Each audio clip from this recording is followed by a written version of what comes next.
Welcome to Bharat media. నేను రేవతి. ముందుగా ముఖ్యాంశాలు.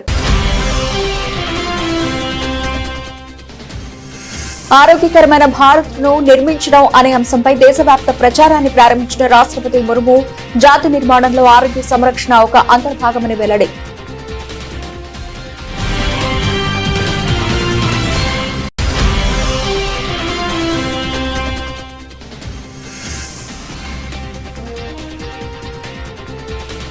సేవా తీర్థలో తొలి కేబినెట్ భేటీ, కీలక నిర్ణయాలు తీసుకున్న కేంద్రం.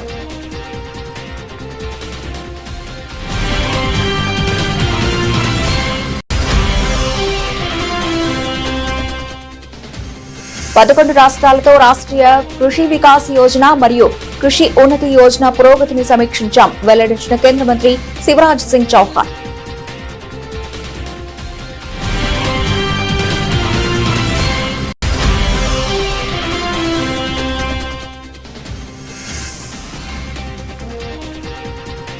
తెలంగాణలో ఇంటర్ పరీక్షలు ప్రారంభం, పరీక్షా కేంద్రాల వద్ద ప్రత్యేక ఏర్పాట్లు చేసిన విద్యాశాఖ.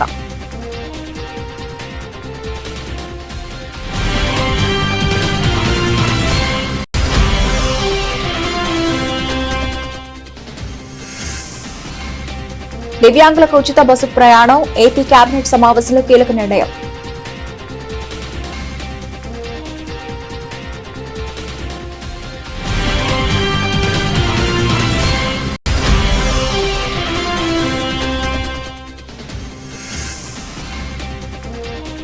నందీశ్వర విగ్రహ ప్రతిష్ఠ మహోత్సవంలో పాల్గొన్న మాజీ సీఎం వైఎస్ జగన్ ప్రత్యేక పూజల్లో పాల్గొని పూర్ణాహుతి సమర్పించిన వైసీపీ అధినేత.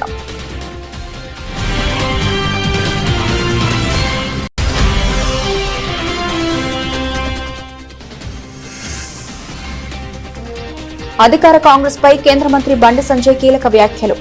మంత్రి పదవుల కోసం ఎమ్మెల్యేలు రహస్యంగా భేటీ అవుతున్నారని వ్యాఖ్య.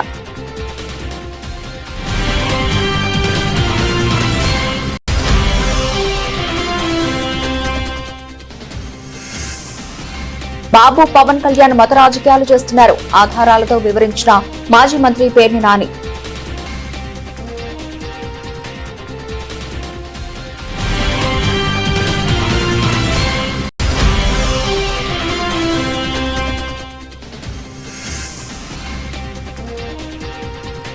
గోదావరిపై చర్చకు రెడీనా సీఎం రేవంత్ రెడ్డి సవాల్కు హరీష్ రావు ప్రతి సవాల్.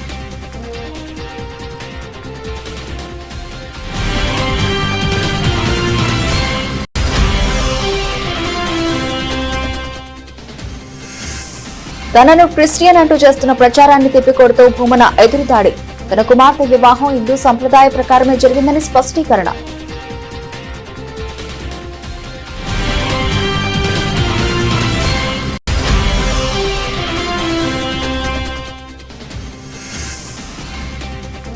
ది కేరళ స్టోరీ 2 ప్రీమియర్ షోకు విశేష స్పందన.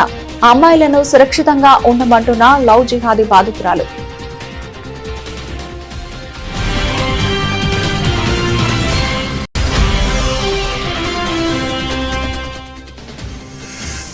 బలమైన రికవరీతో ఓపెన్ అయిన భారత స్టాక్ మార్కెట్లు. సెన్సెక్స్ దాదాపు 600 పాయింట్లు, నిఫ్టీ దాదాపు 200 పాయింట్లు పెరుగుదల.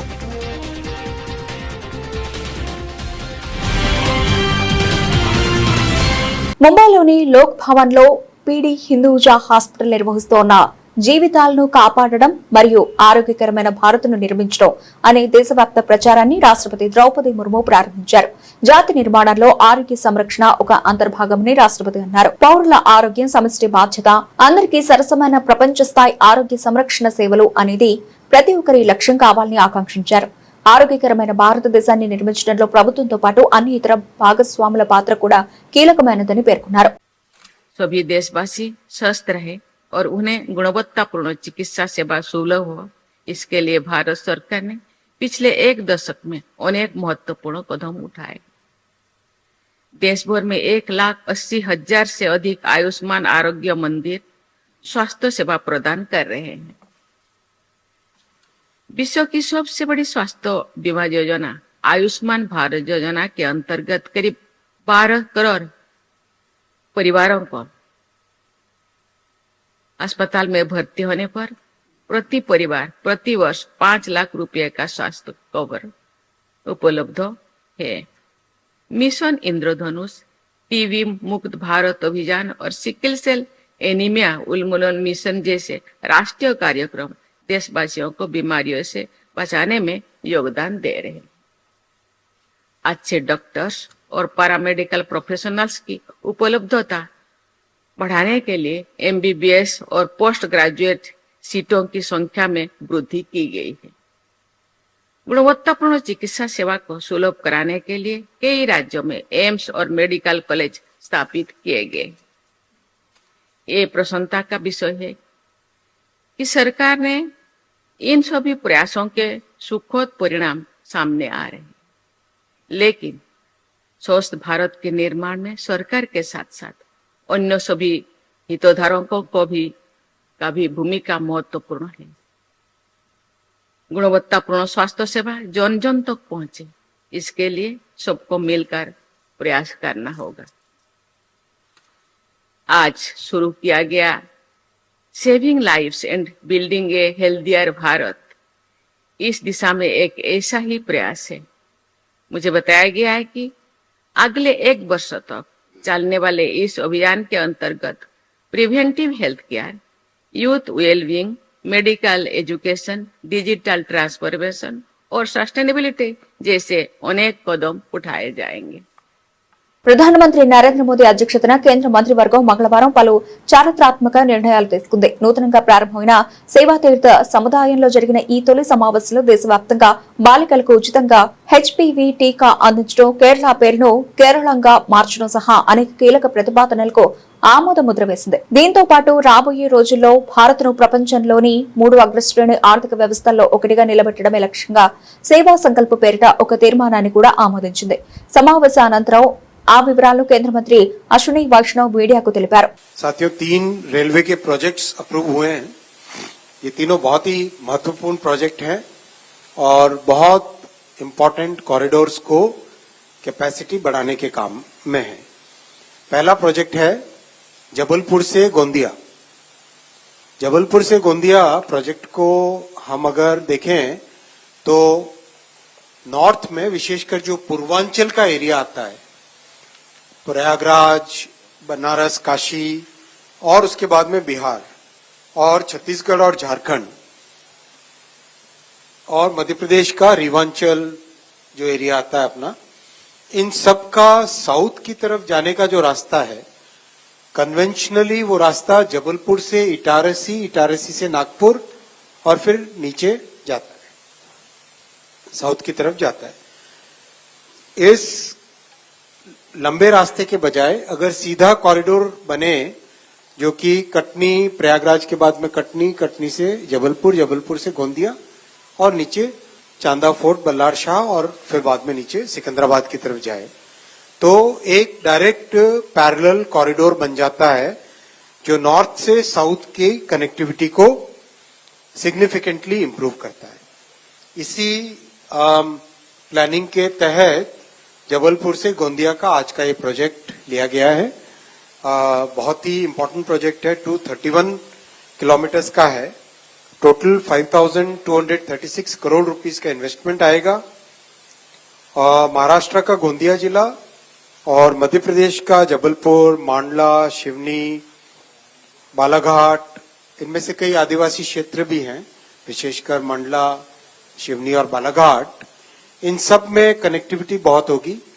कुछ वाइल्ड लाइफ एरिया से भी जाता है, इसलिए इसमें स्पेशल प्रोविजन भी रखा गया है वाइल्ड लाइफ के लिए अंडरपासेस का और फेंसिंग का। 11 రాష్ట్రాలతో రాష్ట్రీయ కృషి వికాస్ యోజన మరియు కృషి ఉన్నతి యోజన పురోగతిని సమీక్షించినట్లు కేంద్ర వ్యవసాయ శాఖ మంత్రి శివరాజ్ సింగ్ చౌహాన్ స్పష్టం చేశారు. దీని ద్వారా ప్రజలకు ప్రయోజనం చేకూరుతుందని వెల్లడించారు. దీనిపై మరింత అధ్యయనం చేస్తామన్నారు. आरकेवीवाई और कृषि उन्नति योजना की प्रगति की मैंने समीक्षा की है। आसाम, अरुणाचल प्रदेश, बिहार, गुजरात, उत्तराखंड, त्रिपुरा, महाराष्ट्र, राजस्थान, केरल, मध्य प्रदेश, हरियाणा। चूंकि ईयर एंड आ रहा है, इसलिए समय पर जो राशि केंद्र सरकार के द्वारा इन दोनों योजनाओं में दी गई है वो ठीक से खर्च हो जाए और उसका बेहतर उपयोग किसानों के हित में हो सके, इसलिए राज्यवार और योजनावार भी, क्योंकि दोनों योजनाओं में मिला के दोनों कृषि उन्नति और RKVY में मिला के 18 योजनाएं चलती है। उनकी प्रगति की समीक्षा करके मैंने आग्रह किया है कि पैसा ठीक ढंग से लेकिन तेजी से खर्च करें, ताकि 31 मार्च तक सारी राशि खर्च करके हम किसानों का कल्याण कर सकें, उनके हित में काम कर सकें। राज्यों ने मुझे भरोसा दिलाया है कि वो तेजी से काम करेंगे, जिन राज्यों में भी खर्च कम हुआ है, और समय पर पूरी राशि बेहतर ढंग से किसानों के हित में इन योजनाओं पर खर्च करेंगे। अलग अलग राज्यों ने मुझसे, भारत सरकार से, ये रबी सीजन के अलग अलग फसलें हैं उनकी खरीदी की स्वीकृति देने का आग्रह किया था। उनमें मध्य प्रदेश को चना और मसूर की खरीदी की स्वीकृति दी जा रही है। राजस्थान को भी चना और सरसों खरीदना है तो उसकी अनुमति भी उनको दी गई है। चना और सरसों की खरीद गुजरात राज्य में चाही गई है, वो भी हम कर रहे हैं। और चने का आग्रह महाराष्ट्र ने भी किया था, तो महाराष्ट्र को भी चने खरीदी की स्वीकृति दे रहे हैं। तो चना, मसूर और सरसों, इसकी खरीदी की अनुमति भी मिनिमम सपोर्ट प्राइस पर अलग अलग राज्यों को दी है, ताकि किसानों को उनके उत्पादन का మినిమం సపోర్ట్ ప్రైస్ के हिसाब से ठीक दाम मिल सके। తెలంగాణలో ఇంటర్మీడియట్ పరీక్షలు ప్రారంభమయ్యాయి. బుధవారం ఉదయం 9 గంటలకు ఫస్ట్ ఇయర్ పరీక్షలు ప్రారంభమయ్యాయి. రేపటి నుంచి సెకండ్ ఇయర్ పరీక్షలు ప్రారంభం కానున్నాయి. ఇంటర్ పరీక్షల కోసం రాష్ట్రంలోని 33 జిల్లాల్లో 1495 పరీక్షా కేంద్రాలను ఏర్పాటు చేశారు. మొత్తం 9.97 లక్షల మంది పరీక్షలకు హాజరవుతున్నారు. ఇంటర్ పరీక్షలకు హాల్ టికెట్ ఉంటేనే అనుమతిస్తున్నారు. వెబ్సైట్ నుంచి డౌన్లోడ్ చేసుకున్న హాల్ టికెట్లను పరీక్షకు అనుమతిస్తారు. హాల్ టికెట్ పై ప్రిన్సిపల్ సంతకం లేకపోయినా ఎంట్రీ ఉంటుంది. ఒక్క హాల్ టికెట్ వెంట ఉంటే సరిపోతుంది. ఎలాంటి గుర్తింపు పత్రాలు అవసరం లేదు. తాజాగా సమాధాన పత్రాల మూల్యాంకనం షెడ్యూల్ ను ఎంట్రీ బోర్డు ప్రకటించింది. మార్చి 4 నుంచి సంస్కృతం పేపర్ల మూల్యాంకనం ప్రారంభమవుతుంది. మార్చి 15 నుంచి మొదటి విడత, మార్చి 18 నుంచి రెండవ విడత, మార్చి 20 నుంచి మూడవ విడత మూల్యాంకనం ప్రారంభమవుతుంది. ఏప్రిల్ 2వ వారంలో ఫలితాలు విడుదల చేస్తారు.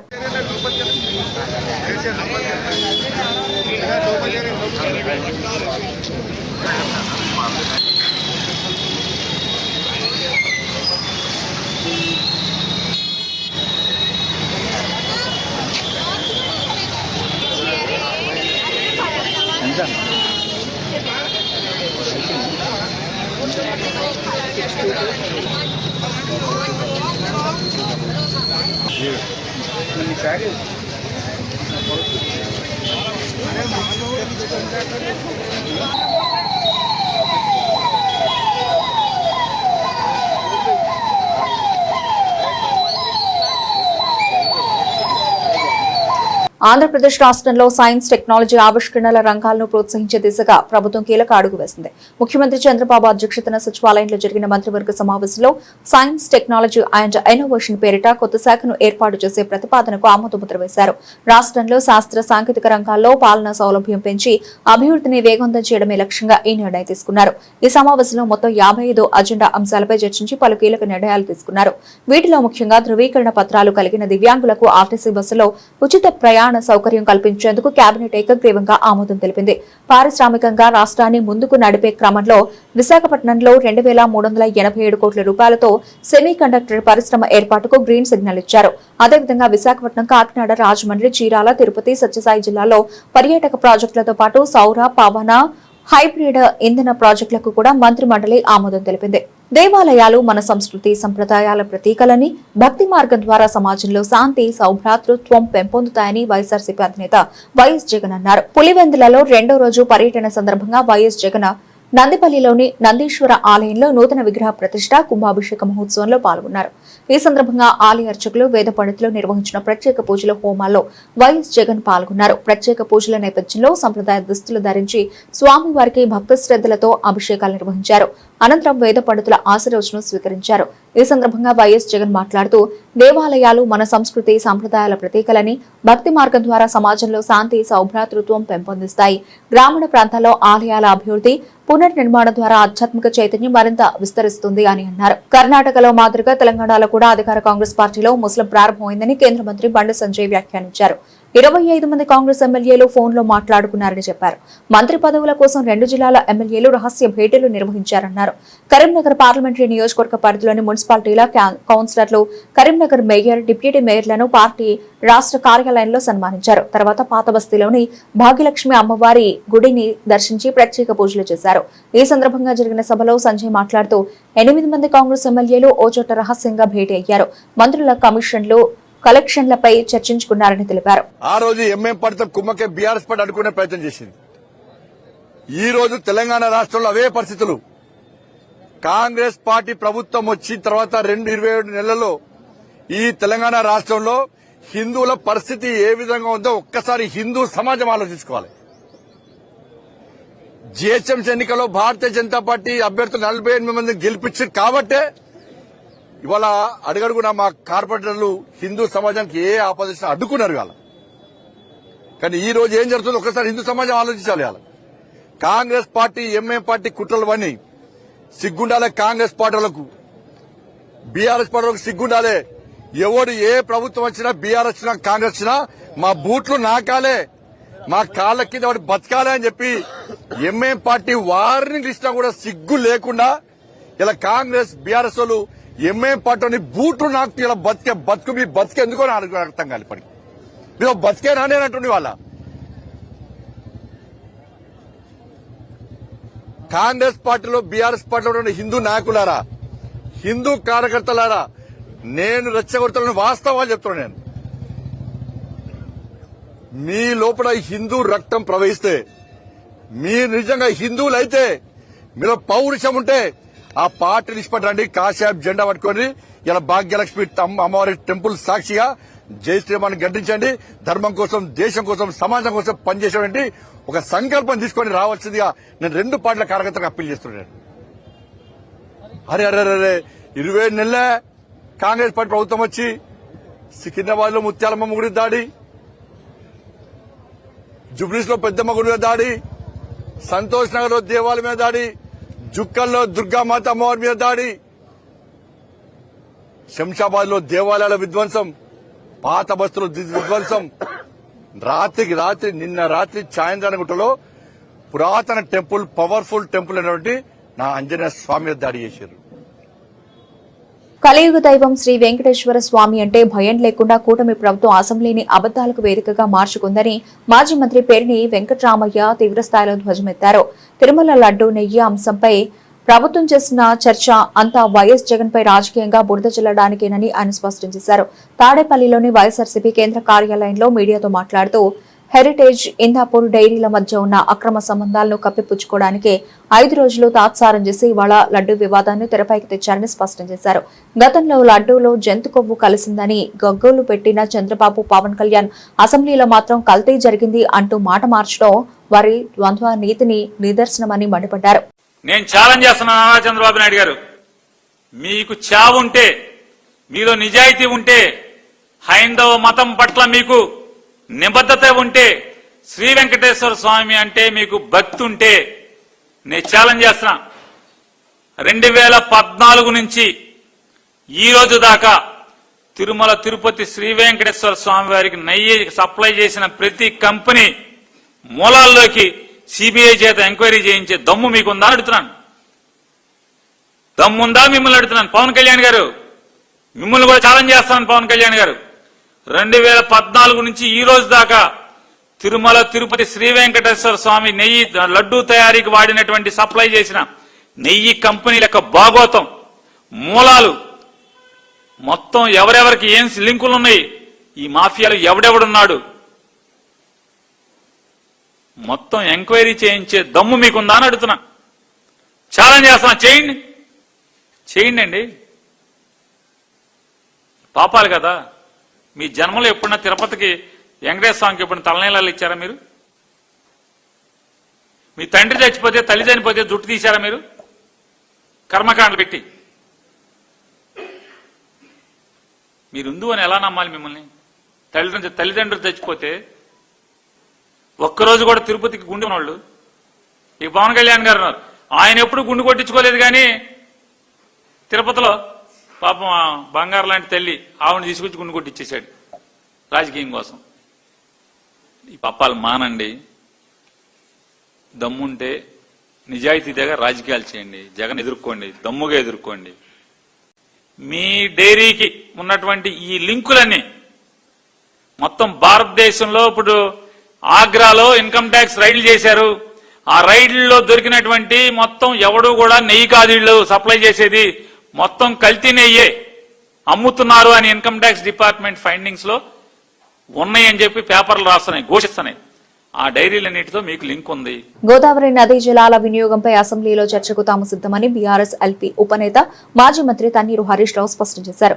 2 రోజుల క్రితం దేవాదుల వేదికగా సీఎం రేవంత్ చేసిన సవాళ్లను స్వీకరిస్తున్నామని ప్రకటించారు. దేవాదులను పూర్తి చేయడంలో రేవంత్ రెడ్డి ప్రభుత్వం విఫలమైందని మాజీ మంత్రి టి హరీష్ రావు విమర్శించారు. వరంగల్ పర్యటనలో భాగంగా హరీష్ రావు వరంగల్ పాత సెంట్రల్ జైలు స్థలంలో జరుగుతున్న సూపర్ స్పెషాలిటీ ఆసుపత్రి నిర్మాణ పనులను బీఆర్ఎస్ నేతలతో కలిసి పరిశీలించారు. ఈ సందర్భంగా విలేకరుల సమావేశంలో మాట్లాడుతూ తమ దెబ్బకు సోయి వచ్చి సీఎం హడావుడిగా దేవాదుల ప్రాజెక్టును సందర్శించాడని ఎద్దేవా చేశారు.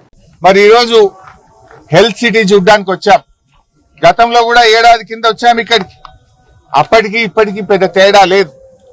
నిజంగా బీఆర్ఎస్ అధికారంలో ఉంటే 2024 దసరాకు అన్ని వసతులతో పూర్తి స్థాయిలో సూపర్ స్పెషాలిటీ ఇనాగ్రేషన్ అయిపోయి ఉండేది. కానీ కాంగ్రెస్ వచ్చిన పుణ్యమాని హెల్త్ సిటీ పనులు అటకెక్కినాయి. రేవంత్ రెడ్డి గారి ధ్యాసంతా ఫ్యూచర్ సిటీ, కేసీఆర్ గారు ధ్యాసనేమో హెల్త్ సిటీ అయితే రేవంత్ రెడ్డిని ఫ్యూచర్ సిటీ. కేసీఆర్ గారు ఈ వరంగల్ జిల్లా ప్రజలకు, ఈ ఉత్తర తెలంగాణ ప్రజల ఆరోగ్యాన్ని కాపాడాలి, ఈ ప్రజల ప్రాణాలు కాపాడాలి అని పేదల కోసం కేసీఆర్ గారు హెల్త్ సిటీని నిర్మిస్తే రేవంత్ రెడ్డి ఏమో రియల్ ఎస్టేట్ ఏజెంట్ల కోసం, కాంట్రాక్టర్ల కోసం ఫ్యూచర్ సిటీ మీద శ్రద్ధ చూపిస్తా ఉన్నాడు. కేసీఆర్ గారి శ్రద్ధ హెల్త్ సిటీ అయితే రేవంత్ రెడ్డి శ్రద్ధ ఫ్యూచర్ సిటీ. కేసీఆర్ గారి ఆలోచన పేదల ప్రాణాలు కాపాడడం, పేదలకు వైద్యాన్ని అందుబాటులోకి తేవడం. రేవంత్ రెడ్డి ఆలోచన రియల్ ఎస్టేట్ వ్యాపారము, కాంట్రాక్టర్లకు పనులు అప్పచెప్పడం. ఇది కేసీఆర్ గారికి రేవంత్ రెడ్డికి ఉన్న తేడా. నిజంగా ఆ ఫ్యూచర్ సిటీ మీద నువ్వు పెట్టినటువంటి శ్రద్ధ ఒక 10% హెల్త్ సిటీ మీద పెట్టినా ఈ పాటికి పూర్తి అయిపోయేది.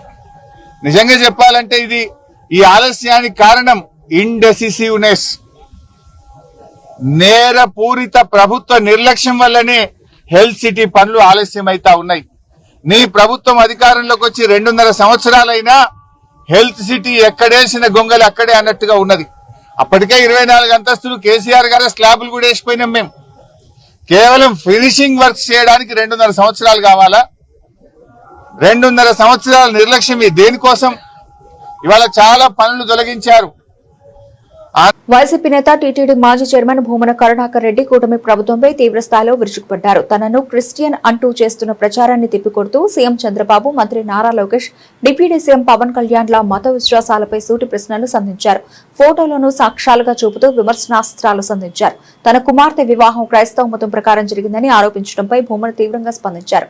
నా కుమార్తె వివాహం తిరుచానూరు అమ్మవారి ఆశీస్సులతో 30,000 మంది అతిథుల సమక్షంలో జరిగింది. ఆ పెళ్లికి మీ వియ్యంకుడు, నాకు ఆత్మీయుడైన బాలకృష్ణ, మీ తమ్ముడు, నా మిత్రుడైన నారా రామ్మూర్తి నాయుడు, 13 మంది హైకోర్టు న్యాయమూర్తులు హాజరయ్యారు అంటూ చంద్రబాబుపై భూమన ధ్వజమెత్తారు. ఈ క్రమంలో చంద్రబాబు, లోకేష్, పవన్లను లక్ష్యంగా చేసుకుని భూమన ఎదురుదాడికి దిగారు. నేను మా అమ్మాయికి క్రిస్టియన్ మ్యారేజ్ జరిపినానని చంద్రబాబు నాయుడు గారు ఒక ఫోటో కూడా వేసినారు. చంద్రబాబు గారు, నా కూతురు పెళ్లిని నేను తిరుపతిలో అమ్మవారి గుడి తిరుచానూరు పరిధిలో 30,000 మంది అతిథులు రాగా అందులో ప్రధానమైనటువంటి వ్యక్తి మీ వియ్యంకుడైన లోకేష్ గారి మామైన బాలకృష్ణ గారు, నాకు ఆత్మీయుడిగా ఉన్నటువంటి వ్యక్తి. ఆయన వచ్చి నా కూతురు పెళ్లికి అక్షింతలు వేసినారు. అలాగే మీ తమ్ముడు, నా స్నేహితుడు నారా రామ్మూర్తి నాయుడు కూడా ఆ పెళ్లికి వచ్చినారు. ఆ పెళ్లికి ఆనాడున్నటువంటి దాదాపు 13 మంది హైకోర్టు న్యాయమూర్తులు వచ్చినారు. నేను నా కూతురు పెళ్లిని హిందూ సాంప్రదాయం ప్రకారమే చేసినానని ఆ దేవదేవుని సాక్షిగా ప్రమాణం చేస్తున్నా. నా వియ్యంకులు చేసినటువంటి పెళ్లికి నేను నా కూతురు తండ్రిగా హాజరైనాను. ఇక్కడేం దాచుకొని నేను మీలాగా అబద్ధాలు చెప్పేటువంటి మనిషిని కాదు.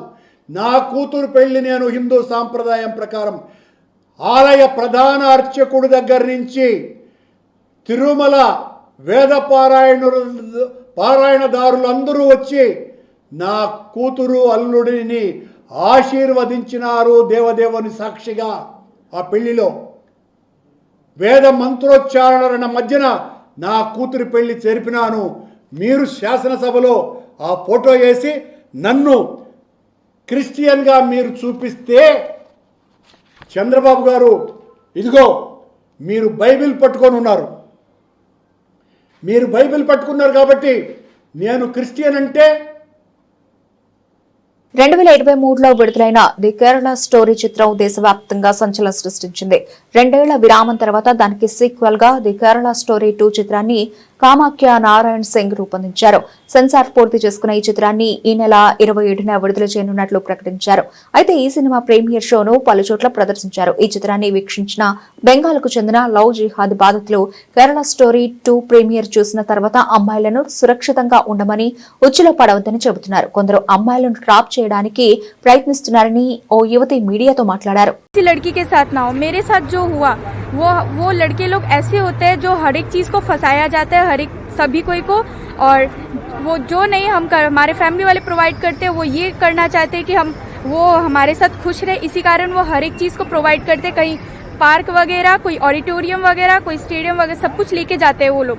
और मैं चाहती हूँ कि जो मेरे साथ हुआ वो और किसी भी इंडिया के किसी भी लड़की के साथ, कोई भी कहीं के भी कोई लड़की के साथ ऐसा ना हो. इससे सीख मिला हमें कि जो जितने भी मुस्लिम लड़के होते हैं वो सभी कोई को फंसाया जाता है और ऐसा ना हो.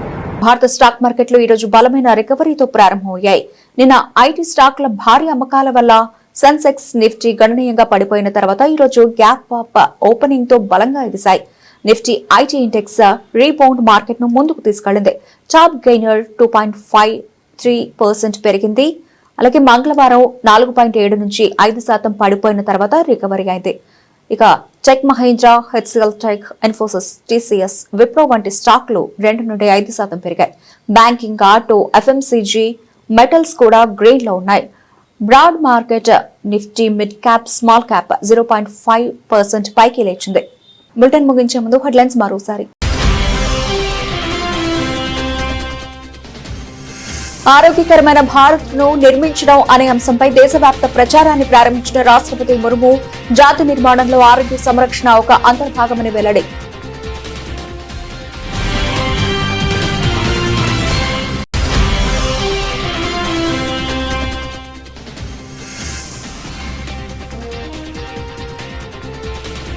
సేవా తీర్థలో తొలి కేబినెట్ భేటీ, కీలక నిర్ణయాలు తీసుకున్న కేంద్రం.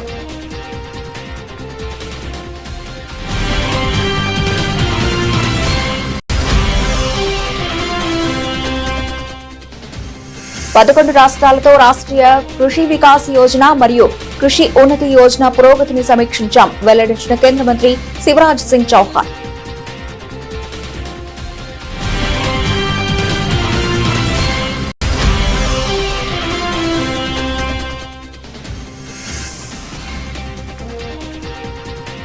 తెలంగాణలో ఇంటర్ పరీక్షలు ప్రారంభం, పరీక్షా కేంద్రాల వద్ద ప్రత్యేక ఏర్పాట్లు చేసిన విద్యాశాఖ.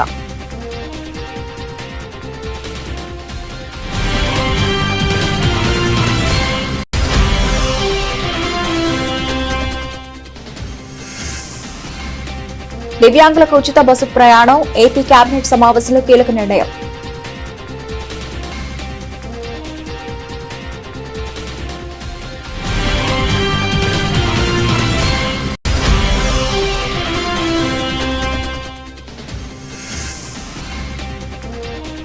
నందీశ్వర విగ్రహ ప్రతిష్ఠ మహోత్సవంలో పాల్గొన్న మాజీ సీఎం వైఎస్ జగన్, ప్రత్యేక పూజల్లో పాల్గొని పూర్ణాహుతి సమర్పించిన వైసీపీ అధినేత.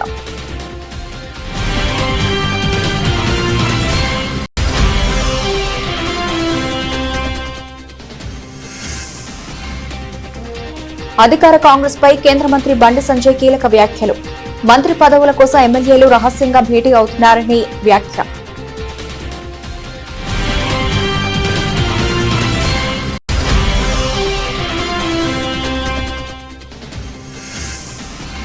బాబు పవన్ కళ్యాణ్ మత రాజకీయాలు చేస్తున్నారు ఆధారాలతో వివరించిన మాజీ మంత్రి పేర్ని నాని.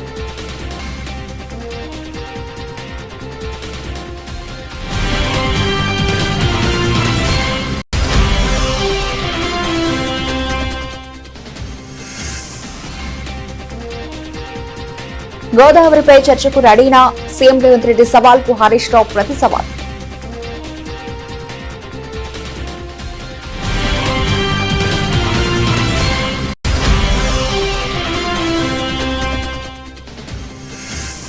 తనను క్రిస్టియన్ అంటూ చేస్తున్న ప్రచారాన్ని తిప్పికొడుతూ భూమన ఎదురుదాడి. తన కుమార్తె వివాహం హిందూ సంప్రదాయ ప్రకారమే జరిగిందని స్పష్టీకరణ.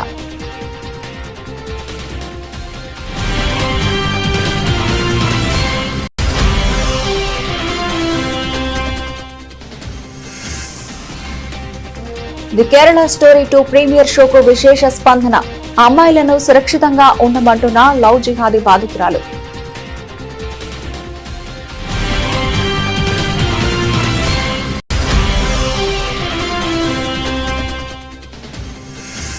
బలమైన రికవరీతో ఓపెన్ అయిన భారత స్టాక్ మార్కెట్లు.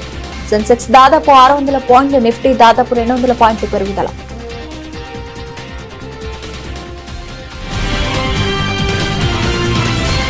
ఇవి బులెటిన్ అప్డేట్స్. మరిన్ని అప్డేట్స్ తో మళ్ళీ కలుద్దాం.